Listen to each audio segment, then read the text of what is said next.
You have walked past this plant 1,000 times without ever looking at it. It grows right up to the crack in your path, in the packed dirt along the driveway, in the worn strip of lawn by the gate where the grass gave up. A low, flat rosette of oval, ribbed leaves, with a few thin seed spikes standing up from the middle. And when you notice it at all, you pull it because it is a weed growing where you walk. Put it down for 1 minute because that plant is one of the oldest and most trusted medicines human beings have ever used, so bound up with us that it followed our footsteps across the entire world. It has been closing wounds and drawing out stings for at least 2,000 years.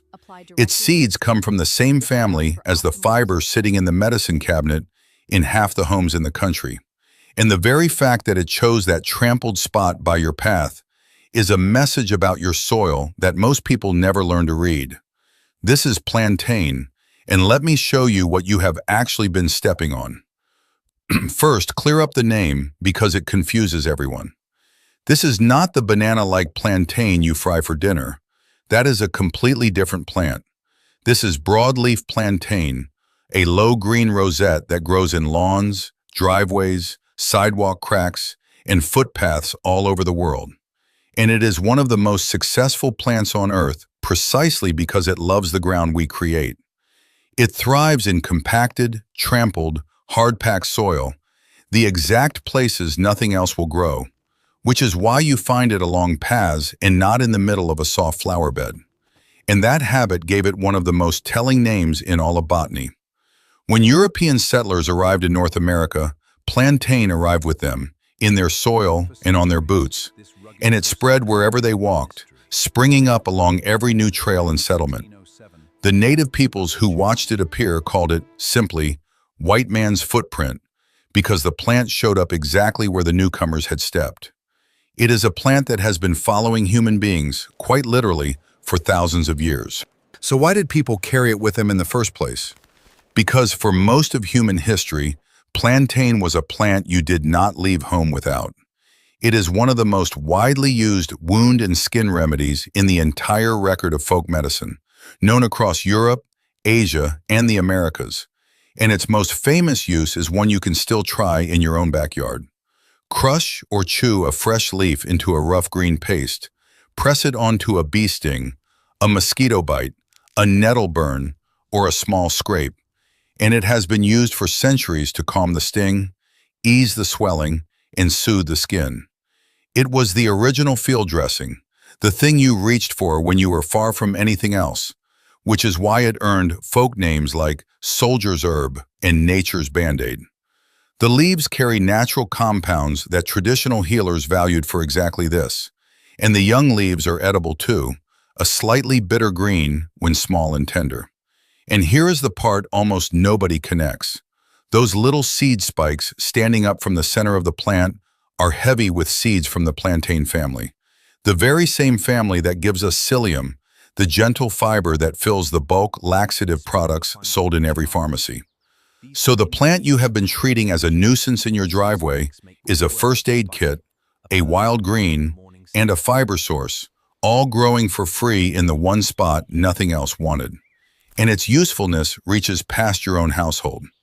Those seed spikes that stand up all summer become food for birds well into the fall, when finches and sparrows strip the tiny seeds one by one. The leaves are a host plant for butterflies, including the caterpillars of the common buckeye, which lay their eggs on it. So the plant you were about to pull is feeding songbirds and raising butterflies in the corner of your yard you had written off as bare, trampled dirt. None of this ever made plantain a weed. We did. The moment we decided a proper lawn should be nothing but a single kind of grass, every other green thing in it, no matter how useful, became something to poison. Plantain did not change. Our idea of the ground did. And that brings me to the message I promised you at the start. If you are enjoying watching an ordinary weed turn into something worth keeping, that is exactly what this channel is for. So take a second to subscribe and stay with me, because this next part changes how you read your entire yard. Plantain does not grow just anywhere. It specializes in compacted soil, Ground that has been packed down hard by feet, tires, or years of heavy clay settling. The kind of soil where grass roots suffocate and give up.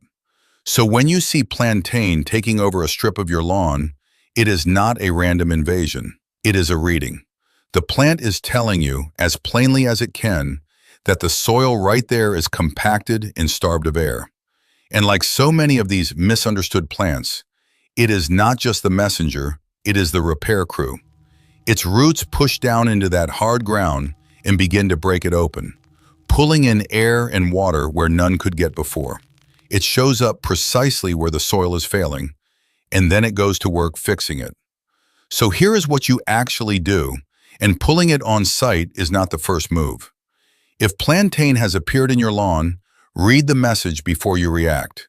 It is telling you that patch of ground is compacted, so if you want it gone for good, do not just yank the plant, fix the cause.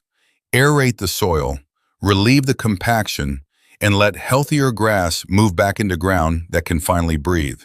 Because plantain only wins where the soil is packed hard.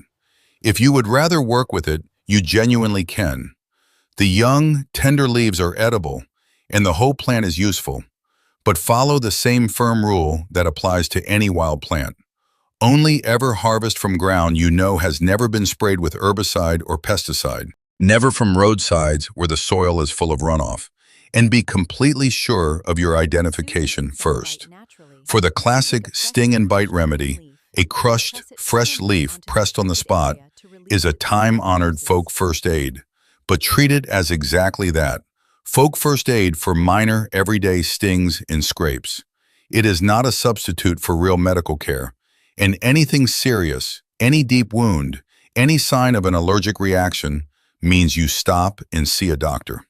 Used with that common sense, the plant growing in your path is one of the more useful things in your whole yard. The plantain along your path is not a weed to be pulled and forgotten. It is a first aid plant older than most countries, a wild green, a soil repair crew, and a plant so loyal to human beings that it has walked in our footsteps for thousands of years and is still showing up faithfully in the hard ground by your gate. It does not deserve to be ripped out on sight. It deserves to be recognized. So the next time you see that flat rosette of ribbed leaves growing where you walk, and your hand reaches down to pull it, stop. Look again. You have been stepping over one of the oldest friends people ever had. Have you ever used a plant like this for a sting or a scrape? Or watched an older relative reach for a weed instead of a bottle? Tell me about it in the comments. I read every single one. Every plant in your yard is hiding a story exactly like this one. And on this channel, we go looking for them one at a time. So if you want to keep seeing your garden a little differently, subscribe, and I will meet you at the next one. I will see you there.